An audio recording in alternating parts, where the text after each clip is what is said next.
ಅದೇ ತಂದೆ ಕಮಲದ ಹೂವಿನಲ್ಲಿ ಹೆಣ್ಣು ಕೂಸವನ್ನು ದಯಪಾಲಿಸಿರಿ ತಂದೆ, ಹೆಣ್ಣು ಕೂಸು ದಯಪಾಲಿಸಿರಿ ಭಗವಂತ. ಬಂದಿ ಎಂಬ ಶಬ್ದ ದೂರ ಮಾಡಿರಿ ತಂದೆ, ಬಂದಿ ಎಂಬ ಶಬ್ದ ದೂರ ಮಾಡಿರಿ ನನ್ನಪ್ಪ.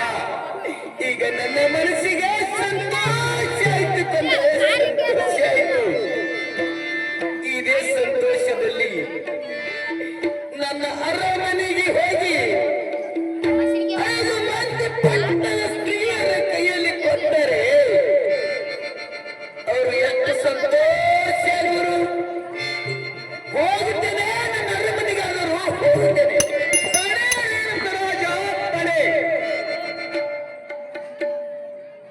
ಉಳಿದ 4 ಮಂದಿ ಹೆಂಡರಿಗೆ ಈ ಖುಷಿನ ಮುಖವನ್ನು ಸಹಿತ ತೋರಿಸಬಾರದು. ನಿನ್ನ ಪಟ್ಟದ ಮಡದಿಯಾದ ಭೋಗಾದೇವಿಗೆ ಮಾತ್ರ ಈ ಕೂಸು ಸಲ್ಲತಕ್ಕದ್ದು. ಈ ಕೂಸಿನ ಹತ್ತಿರ ಕಾಮಧೇನು ಕಲ್ಪವೃಕ್ಷ ಇರುವುದು. ಈ ಕೂಸಿನ ಹೆಸರು ರೇಣುಕಾ ರೇಣುಕಾ ಎಂದು ನಾಮಕರಣ ಇಡಬೇಕು. ತಿಳಿದೇ ರೇಣುಕರಾಜ, ಇದೇ ಶಿವಾನಿ ಭಗವಂತ. ನಾವು ಹೇಳಿದಂತೆ ಉಳಿದ 4 ಮಂದಿ ಹೆಣ್ಣರಿಗೆ ಈ ಕೂಸಿನ ಮುಖವನ್ನು ತೋರಿಸಿದಿಲ್ಲ ತಂದೆ.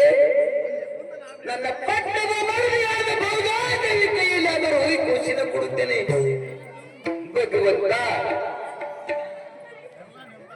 5 ಮಂದಿ ಮುತ್ತೈದರನ್ನ ಕರೆಸಿ ಬಂಗಾರ ತೊಟ್ಟಿಲ ತಂದು ಬೆಳ್ಳಿ ಹಗ್ಗವನ್ನು ಹಚ್ಚಿ ಶ್ರೀ ರೇಣುಕಾ ಯಲ್ಲಮ್ಮ ಶ್ರೀ ರೇಣುಕಾ ಯಲ್ಲಮ್ಮನೆಂದು ನಾಮಕರಣ ಮಾಡ್ತೀನಿ ತಂದೆ. ಕಾಮಧೇನ ಕಲ್ಪವೃಕ್ಷಾಕಾರರು ಕೊಟ್ಟು ಕಳುಹಿರುತ್ತದೆ. ನನಗೆ ಆಶೀರ್ವಾದ ದಯಪಾಲಿಸಿ ನನ್ನಪ್ಪ. ನಿನಗೆ ಜಯವಾಗಲಿ ರೇಣುಕ ರಾಜ. ಹೋಗಿ ಬರುವಂತವನಾದ